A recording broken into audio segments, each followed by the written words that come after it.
Good morning, good afternoon, or good evening, wherever you might be in this fine world. You are listening to the Startup Selling Show Talking Sales with Scott Sambucci. As you may have figured out, this is not Scott Sambucci, but Serena Gonzalez, the show's producer. Scott is traveling this week at the InsurTech Insights Conference in NYC, so he asked me to share this episode with you from our archives. It's one of his favorite and also one of mine, and I know you're going to enjoy it. Here is episode 53 from February 2019 entitled, You Are Not Alone, Why We Do This. Welcome to the Startup Selling Podcast, Talking Sales with Scott Sambucci. Today's a little bit of a different episode, and part of me feels a little bit uncomfortable about doing this, and I feel like that's exactly the reason why I should do this. So if you just bear with me, I'm going to do my best, and I'm just going to let it fire here. So right now, as I'm recording, it is 5:44 in the morning. I'm standing in my home office at home. And the reason that I wanted to record this podcast, this episode, is because yesterday was one of those days that if you're a parent, spouse, a partner, all three, and you're also an entrepreneur, it's one of those days where you finish the day feeling mostly exasperated. And the reason that I wanted to share this episode with you is because I know for myself, I know that I cannot be the only person out there in the world that had this kind of day, number one.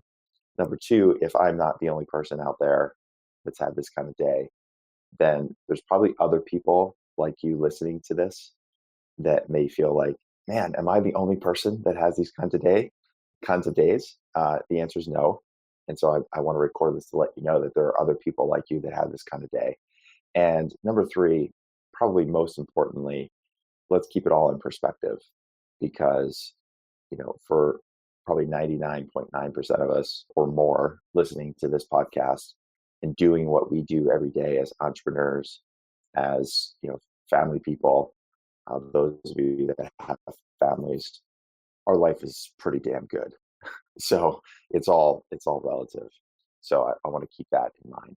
So let me just kind of dive into the day, and I think that will help for us to see why I wanted to share this with you. So if you happen to be watching this on YouTube, you can see I'm standing here in my home office, and I've got two things that I'm wearing right now that are kind of special to me, and I'll get to those a little bit later.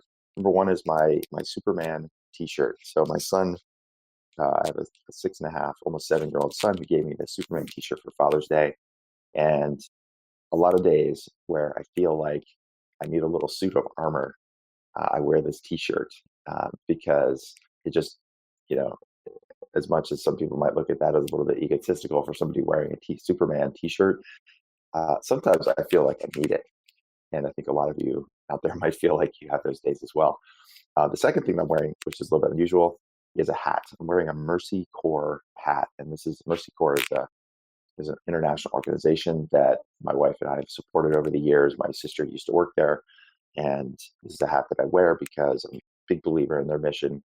And I've done some fundraising for them as well. And when I wear this hat, one of the reasons I wear this hat every day, one, to keep the hair out of my face, and two, it's a constant reminder for me that there are people around us in this world that are in much, much worse shape than we're in each and every day.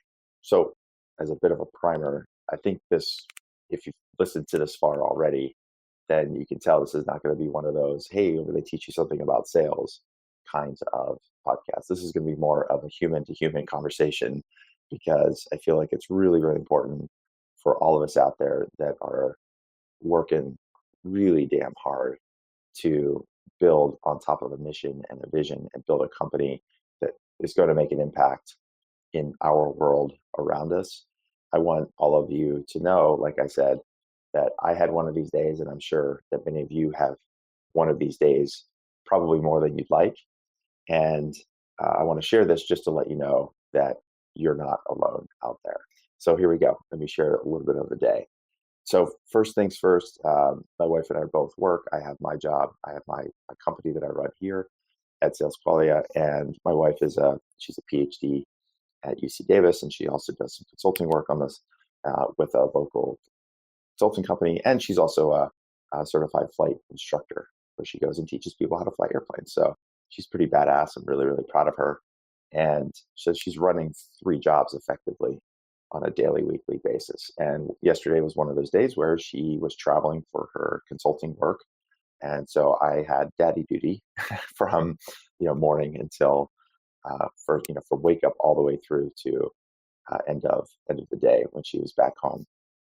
And so the day started pretty rough for my son and I, and probably rough again. I always want to cage this by saying it's all relative. It was just rough if you have a child of any age, whether they're 6 months old, 6 years old, or 16 years old. These days where you just don't get along. You just you've got an agenda in your mind about how things need to go, how things need to work, to go from like wake up to breakfast to get ready to school to get to school so that you can get to work and get your stuff done. It was one of those mornings that just wasn't working. So I said yes, he said no. I said black, he said white.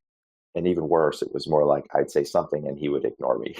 I would ask a question, could you go upstairs and brush your teeth? Could you go get some socks on? We need to get going. Pack up your backpack. And even worse than getting a response of, no, I don't want to, it was more of complete and utter ignorance, in the sense that he just chose not to even acknowledge that I was speaking. So, our process in the morning, trying to get out of the house, he needs to get to school by about 8:10, 8:15. I know that there's a pretty big transaction cost of time from the moment that I think it's time to go and the time we actually get in the car and do drop off. So like for me, it's about 7:30. I start the process of, okay, let's get rolling here. Let's get packed up. Let's get dressed. Let's get out the door. Let's get your teeth brushed so we can get to school by 8:15, even though the school is 6 minutes away. So I just know that there's this big transaction cost. And despite this big transaction cost of time, there were 7, 8 different times where it was just utter frustration, just trying to get out of the house. And I'm supposed to be the adult here. I know that he's 6 years old. It doesn't make the frustration any easier, and it doesn't prevent me from getting angry, right? Getting upset. Like, look, I got like in the back of my mind, I'm thinking about the fact I've got to get to work. And I also know that I have to do pickup at the end of the day because my wife is not home for the day, which already abbreviates the amount of time that I'm going to have to work. I have to be at school at 2:30 to pick him up. And then after pickup, I have to take him to his jujitsu class that he does at 4:10. And so that reality forces me to have fewer hours. I don't want to work 12 hours a day, I have 15 or 16 hours a day, like I know a lot of entrepreneurs have to do every single day. I also know I have stuff to do, right? I'm trying to run the company. I want to make sure that I'm delivering the most value possible to all of our clients through coaching and content creation and helping to build community and help them help each other. And, between all of that, there's just a certain amount of fixed time I know I need to spend each and every day. And if I don't spend that time during the day, that means I'm going to be spending that time at night after dinner, after my son gets to bed, standing here in this home office, getting stuff done, right? So all of that is going on in my head while I'm trying to convince my 6.5-year-old why he should put on his socks and why he should get ready to go to school. The thing is, he doesn't care. And I know he doesn't care about me. He doesn't care that I have stuff to do because he just doesn't have an understanding of adulthood and like the stuff that you and I have to do every single day. So that was kind of the tripwire for the day, is just finally getting to school, getting in the car, getting to school, and then making the frustration build even more as we're leaving the car. Ask him to hand something to me, and he does the like just about to put it in my hand, and then as I close my hand, he pulls it away. Just about to hand it to me, I close my hand, he pulls it away. So he's just doing the stuff that a mischievous 6.5, creative 6.5 kid does, right? He just knows I've reached a level of frustration, and he knows he can make it just a little bit worse. So why not make it a little bit worse? And so, we finally get him, out of the car, walking to school. And now I'm driving to the office. And while I should be getting into a work frame of mind, I'm just thinking about how I've got, all kinds of cortisone and other types of sort of negative chemicals running through my body just because of the amount of frustration that I've been feeling all morning. So that was kind of the first 2 hours of the day. He gets up at 6:15. It was finally around 8:20 that we did drop off. So 2 hours basically focused on getting him up, getting him breakfast, getting him ready, getting to school, doing drop off. And now I've got to switch from dad to business owner, entrepreneur, sales coach. So if this sounds familiar for any of you, if you're listening to this on your commute or you're listening to this sitting at your desk, you're probably saying to me, yeah, this sounds pretty familiar. Okay, so now workday starts. And, again, like workday, it's all relative.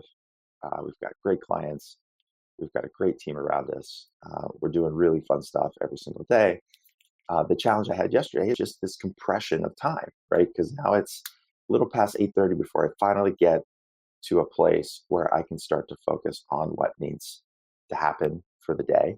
And I'm looking at my calendar for the day, right? I set up my calendar. Heidi, my executive assistant, awesome. She's awesome. She helps me set up my calendar. And typically Mondays, yesterday was a Monday, typically Mondays for me are what we call, for me, our genius day. It's my genius day. It's my focus day, meaning that most Mondays I don't do a lot of calls. It's a day where I have set this aside so I can focus on building content, thinking about we have, for example, 3 days or 3 times a year, we have a 2-day client intensive. It's like a 2-day workshop where we bring our clients together. They work with me, they work with each other. Huge room full of 30, 40 entrepreneurs and their teams. And we're building out 100-day sales plans. And we have a big event coming up in January. It's about a month away. And so we need these days. I need that space to work on those kinds of high value, high intensity events. And so Monday is one of those days where I have those days blocked out. Except much like a lot of you out there listening, at the time of year that I'm recording this, yesterday was December the 17th. It's the last full week before Christmas. And that means that it's just, frankly, it's crunch time. It's crunch time for a lot of our clients. They're trying to get stuff done and out the door. It's crunch time on the sales side. A lot of conversations tend to come to a head over this last full week of the year, because many of the startup teams that we've been communicating with and marketing to over the weeks and months and years in some cases, they finally get to the point where they go like, wow, okay, the year's over. I didn't hit the outcomes that I wanted to hit this year. I want to make next year better. Maybe I need to get some help. And so we have this sort of rush. Again, this is all good problems, right? But we have a rush of sales conversations that Steven's having on my team. Julian is trying to manage all of the marketing and the leads coming in. And we're also talking with our existing clients about what does next year look like and helping them build their plan of action rolling into January. We've got some of our clients in one program that are ready to move up into the next program. So we're having those conversations. So those are renewals and upsell types of conversations. So what that means is that my normal day on Monday, which is supposed to be blocked out for me to focus intensely on content and creation, is just full of calls, right? So I've got a call at 10:15 with a client and helping him and his sales rep in Mexico build out a plan for next year. We have a couple of team calls, internal calls back to back. I got my one-on-one with Heidi to go through the calendar for the week. Then we have our weekly team call to kind of set the tone for a week. After that, doing a sales pipeline sprint with Steven to roll through that. After that call with Steven, I have a couple of other quick conversations I'm having with other folks. And all of a sudden I look at the clock and it's 2:05. I'm like, wow, okay, now I got to pack up, get my stuff together out of the office and head back to school to pick up my son. So I'm feeling like the day went by like that, right? I blinked and 6 hours, right? Gone. Boom, done. Now we got stuff done. But sometimes I feel like, and again, probably feel the same way, and this is why I'm sharing this, like, man, I did a lot of stuff. What exactly did I just do? And I know all of the things that I did contributed to moving the company forward, helping our clients, potentially bringing in new clients, all of those things. But it just goes by so fast. I'm like, if I just had 2 more hours of time today to focus on the other stuff that's on my list of things to do, the other deliverables that I know I need to deliver on. That would be really great, but I don't have that time because I have to go to school and do pickup, right? So this is where, jumping back into my day with my son, things got rough again. And again, it's just one of those things, right? Where I go pick him up from school and I find out at school, okay, he didn't have a great day at school. You know, he was a little bit bothersome to some other kids. You know, nothing bad. It's just like he's 6.5. He's full of energy. He's not malicious. He's not a, bad kid. It's just like he's excited. It's Christmas time and there's a lot of stuff happening. And so we sit down and, after class, talk to his teacher for a couple minutes and sort of sort that out. And we sit down at the picnic table. I'm like, all right, let's just sit and let's have a snack and let's relax. Let's talk about the day. And it's hard because you're trying to communicate to a 6.5-year-old in a language, in a method that makes sense to him, help him understand what good choices are and what bad choices are, and help him understand that just because he makes bad choices, it doesn't make him a bad person. It doesn't mean that just because I'm frustrated, it doesn't mean I'm angry or I don't like him. These are all things that they don't come with the fictitious parenting manual that nobody gives you. I'm doing the best I can in all of these situations, and I know that whatever I'm doing, I could and should be doing better, whatever standards those are. And so that's hard, right? But then things picked up a little bit a moment later because he's had this really, really loose tooth for a while, been bothering when he's eating a banana and he just says, my hurts my tooth. I said, all right, it's time for that thing to come out. And so this is where I get to be a dad and say, okay, get a paper towel, let's get this thing out. And so there on the school grounds, we work on the tooth pretty loose. All I have to do is kind of twist it, pluck. Sorry if that's a little graphic. But now we went from, moments ago having conversations about choices and me being a dad to like being the dad that is trying to teach life lessons to my son to now like this moment of joy. Because if you're 6.5 and you lose a tooth, that's pretty cool because now you have this big gap in your mouth. First of all, second of all, it means the tooth fairy's coming. So he's pretty pumped about that. And so that was a nice break. So there's a little bit of an emotional high now. I'm like, okay, cool. Maybe things are going to be better. And so we run over to the playground, let him play for a little bit. And then it's time to head over to jiu-jitsu class. And so, get in the car, I go over to jiu-jitsu class. And again, like I'm thinking in my mind, okay, I'm not just, as a dad trying to get my son to class. I'm also thinking, well, okay, now I have an hour. And if there's a cafe that's walking distance, like quarter mile away, I could drop him off, walk down to the cafe and just bust out a good hour, 45 minutes, just do like a sprint, get through Slack, outstanding stuff from my team. We go through, work on a single project that I've got sitting there that I've got to get some things done on. Like whatever that thing is that I'm going to work on. I don't even know what it is. I just know I've got about 45 minutes to an hour, go down to the cafe, bust it out, and get it done. I'm like, okay, cool. At least I can finish the work day on a high note. Walk down the cafe. I don't know why. It's closed. It's open every other Monday of the year. For some reason, yesterday, it was closed. So now I'm like, this like where else? What am I going to do? So quickly transition, go back to jiu-jitsu class. Fortunately, one of the habits that I've developed for myself is I always carry my gym bag with me. So I pack it up in the morning and I just bring it with me. And the reason I do that is because I know my time is short and confined. And sometimes I just don't know when I'm going to be able to get a workout in, to get a run in or do something as part of my endurance racing training. Fortunately, I have my clothes. So I'm sitting there in the jiu-jitsu parking lot and like literally changing out of my jeans into my running gear in the car, throw on my shoes and look at the clock and I realize I've got 45 minutes. So off I go. And I managed to work in a 5-mile run. I'm like, okay, so things are better now. Well, I didn't get my work done. At least I got the exercise that I want to get. Again, if you're listening to this, maybe this all sounds familiar because you're trying to do all the things you need to do. You're trying to work. You're trying to be a parent. You're trying to take care of yourself as much as you can because you have to take care of yourself if you want to take care of the people around you. So this is one of those self-care things. I just decided that, okay, this 45 minutes, I'm going to while I wanted to get work done, at least I can get a run in, get some exercise, and that will give me a lift for the rest of the day. So I do the run, I get back to class just as it's ending.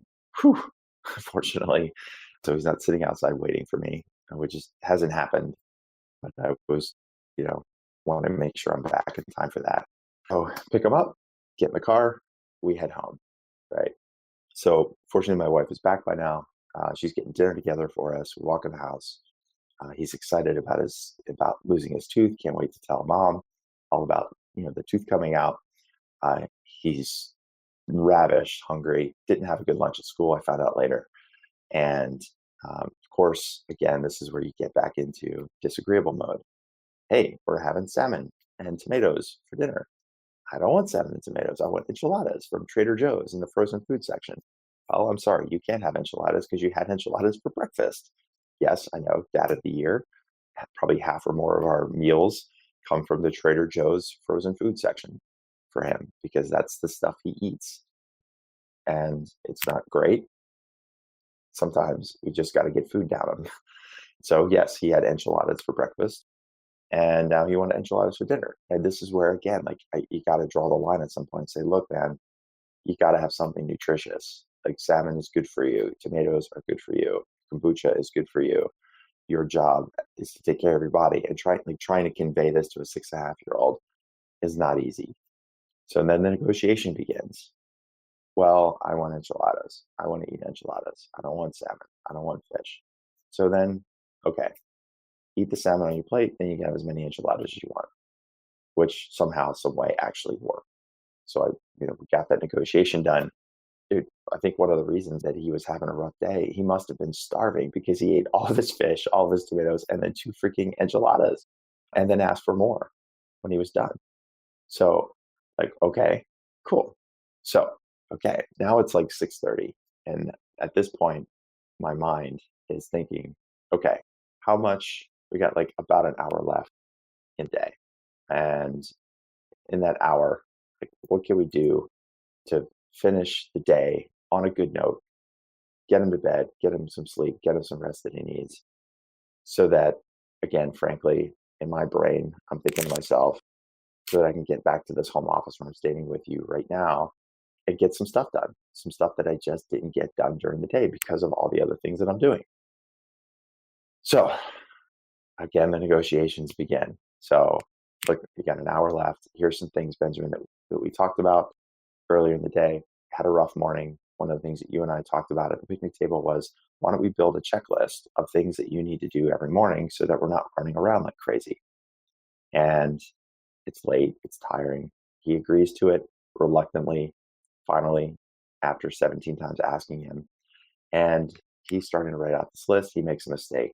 Boom. As soon as he makes a mistake, his brain goes ballistic, scratches everything out. I hate this. I don't want to do it. Throws the pen down, runs out of the room just because he made one little mistake.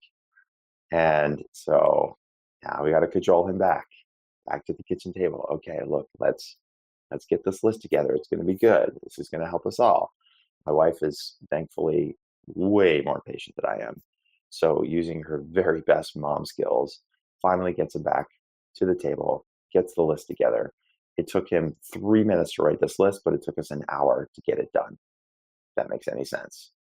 It took him 3 minutes to write it down, but it took us an hour to actually, from the time we proposed the idea to the time that he finished. So you can imagine for the other 57 minutes of negotiation, cajoling, convincing, parenting, telling him it's okay to make a mistake. There's a reason that pencils have erasers, because we all make mistakes. These are all the things that are coming out of my mouth, like hoping that we can get something to click in his brain, because it's hard. He's 6.5.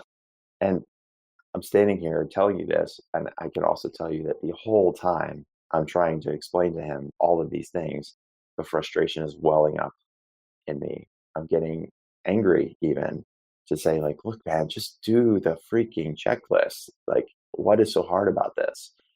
This is life, right?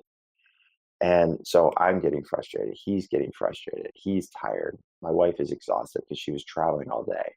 And it's like, it's 7:05, 7:10. We're just trying to get this stuff done, trying to get through the day. And in my mind, I'm also thinking about in getting to my home office because I've got contracts to get out. I've got through with some of our clients that have had a that just like straight up. Sometimes clients just don't pay their bills. Probably sounds familiar to you. The very last thing I ever feel like doing is dealing with billing issues. And yes, I've got operations people and I've got Heidi that helps me out and do all those things. But at the end of the day, like these are my problems, and I got to figure out how to get these clients that owe us money to pay us the money that they owe. Right? That's not why I started this business, to like figure out how to write a letter to somebody that says, "Hey, this is why you should pay us." It's not why I do this. I'm sure that's not why you do what you do. But yet I have to deal with this issue. And that's going on in my brain at 7:12, 7:13, 7:14 while my son's trying to jot out this checklist of stuff that he needs to do to make tomorrow a better day. Sound familiar? I know I'm not alone. And this is why I'm doing this, because this is probably stuff that you're going through every day too. So finally we could do bath time. Thankfully, my wife could see that I needed a break. I'd done the morning stuff, done the pickup, done the jujitsu thing, done as much as I could for the day. I just needed space. And so she did the bath time, she did the bedtime thing. And this is where, in the end, despite all of our disagreements, I know that my son loves me, and I know that being a parent is awesome. Because my wife came downstairs, she said, he's ready for bed. He's in his bed. He asked if he could say goodnight to you, which of course I go up there every night. I go up there with a glass of water and say, "Look, I brought you a glass of water." And he sat up in his bed and said, "Daddy, I'm really sorry for being rude to you. I'm really sorry that I wasn't acting nicely today." And I know that he meant it. And so in that moment of calm, after all of the chaos of the day, the arguments in the morning, the frustrations in the afternoon, the with school, getting through the evening with this, trying to build this checklist, trying to get him to bed, that moment where he says, I'm sorry, and I know that he means it, it makes everything else melt away. And so he lost his tooth, so he's got his tooth under his pillow. We talk about the tooth fairy coming. He asked me, how much do you think I'm going to get from the tooth fairy? And then we start talking about the elf on the shelf. And I said, well, what if the tooth fairy and the elf on the shelf see each other? What's going to happen? Which just made his brain explode in a good way. He's like, oh man, maybe they'll dance. Maybe they'll sing. Maybe they'll talk to each other. We have two fictitious creatures coming in and out of our house, one to get a tooth and the other one to help him get ready for Christmas. And those last couple minutes of the day were good moments. And he off to bed, went to sleep, and me to my home office to get stuff done that I need to get done, and wrapping up the day in the living room, just sitting with my wife and just sharing our frustration and like how it's hard to be a parent, how I don't know what I'm doing most of the time. And even the times that I do know what I'm doing, I probably really don't know what I'm doing. And being exasperated and frustrated and wanting to do the right thing, wanting to be a good husband, wanting to be a good dad, wanting to be a good business owner for my clients and for my team, wanting to do the best, wanting to do the best for myself, to do the races that I do, to eat right, to be a good example for everyone around me, to be a good example for myself of what I know is possible. And, it's tough. It's hard. And now it's past 9 o'clock and I got to get up. I get up early. I get up really early. I started hitting record button. It was 5:44. I was up at 4:30. I get up at 4:30 and at latest 5 o'clock almost every day of the week. So now it's past 9 o'clock and I got to get to sleep. I got to get some decent sleep so that I can have a good day today. And so get to bed. And as the day would have it, I had one last moment of dad parenting stuff. And because I woke up hearing my son crying. And so I I'm a light sleeper, so I'm always the one that wakes up, run upstairs, and he's upset because his tooth is gone. Because the tooth fairy took his tooth, which is what I did, obviously before we went to bed. And he was hoping the tooth fairy would leave the tooth and leave the dollar. So now that one last moment of negotiation where fortunately, I forgot to mention this, but I had my wife draw a fairy on the tooth fairy on a piece of paper. I left a note on the piece of paper that said, "Hey, Benjamin, here's something about," I can't remember exactly what was on the note, "great job losing your tooth," or something like that. "If you have a really good day tomorrow, then I'll come back tomorrow night and bring you another dollar." So yes, I've resorted to using fictitious creatures to negotiate and to help with my parenting skills. Bribery, I'm not beyond bribery if necessary. Because if he doesn't listen to me, maybe he'll listen to the tooth fairy. So fortunately, I left that note in his room, and I showed him the note. I said, "Look, this is 12:12 at night. This is like past midnight." I show him the note. He reads the note. He gets excited again. I said, "See, so maybe she'll come back tomorrow with your tooth." And that calmed him down, and he went right back to sleep, which got me back to bed. And that was my day. And so I wanted to share that with you, not because I feel like my day was anything special or that I'm some super dad or super entrepreneur. I'm not. I'm like everyone else out there. This is a normal day. And my next day today started at 4:32, and it's now 6:17, and I've got a super full day ahead of me. Tuesdays are always full days because Tuesdays are a huge internal day around client stuff that we do. We do 2 coaching calls. We've got a work sprint that we do with our clients. We've got several one-on-ones that we're doing to help clients plan through the end of this year and into next year. I'm going to be on the phone from 8 in the morning until close to 6 at night. And somewhere in between there, my wife's going to drop off my son at the office. I'm going to take him to gymnastics so he can go do that. And I'm going to try to figure out a time to do a 45-minute run. And it's going to be a long day. It's just the way it is. And I'm not sharing this because I want to, like, hey, look how awesome I am. I'm sharing this because these are normal days. If you're a parent, spouse, partner, you've got other people in your life, you've got your clients, you've got your company, you've got your team, you've got everything that's happening. These are spinning plates, to use a trite analogy. And you're spinning the plates, meanwhile running down the highway at 50 miles an hour, driving at 100, maybe running less than that, whatever the analogy is there. This stuff is hard and it doesn't get any easier. Some days are easy. Some days are fabulous, and we want more of those days. I just know that when I had that day yesterday, there are thousands of other people just like me, just like you, that have days like this too. And so the next time you're having a day, whether that day is today or it was yesterday for you as well, or it happens to be this week or next month or whatever, you're not alone. We're all doing this, and we're all doing the best that we can. That's the one thing that I said to my wife last night is I'm just trying to do the best I can. I'm trying to be the best dad I can. I'm trying to be the best husband I can. I'm trying to be the best business owner I can. I'm trying to be the best sales coach I can. And, that's all we can ask. So I hope this gives somebody out there some solace. If this is helpful for you, I guess the only thing I would ask of you is to just please share this episode of this podcast with just one other person that might be struggling, or might have a tough day, or have had a tough day, or has tough days, just to let them know that we're all in this together. We're all out there working on this stuff, and this is it. And you know what, though?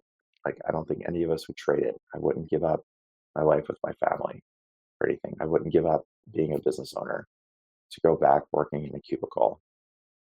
I wouldn't trade any of this. I will take billing issues at 8:45 at night in my home office after the day I had, because at the end of the day, yeah, these are problems. This is one thing I tell people all the time about running my own business. Yes, I have problems. Every business has problems. Every business has challenges, but these are my problems. These are not the problems of the product team or the engineering team or some other team that I'm not responsible for and don't have influence at if I'm at some other company as an employee. These are my problems, which means I get to solve them. They're my fault. I get to solve them. These are my problems. And like I said at the very top of the podcast, at the end of the day, these problems are not really problems. That's why I wear this Mercy Corps hat. There are people right now without food, without water, without shelter that are in way worse shape than some dude standing in front of his computer with a Superman t-shirt at 6:20 in the morning in his home office, complaining about billing issues with his client, complaining about, how challenging it is to be a dad and a husband. People are in way, way worse shape than us. So just try to keep that in perspective as well. So that's it. That's all I got. This went a little bit longer than I expected. Hope this is useful. Please share it with a friend. And if you've been a long-time listener to the podcast, thank you. If you're a first-time listener, I can tell you most of the podcasts are about sales. We do sprinkle in some real life stuff here from time to time because I want to make sure that all of us out there know, like, you're not alone. This is stuff we struggle with. We're always expected to wear a mask, to wear a suit of armor, to wear our Superman cape. And truth is, that stuff isn't real. What's real is behind the mask. What's real is behind the suit of armor. What's real is the flesh and bones that are holding up the t-shirt that I'm wearing. So sometimes it feels like that mask has to stay on. And probably more importantly, there's a lot of times when that mask has to come off. And that's why I wanted to share all this stuff.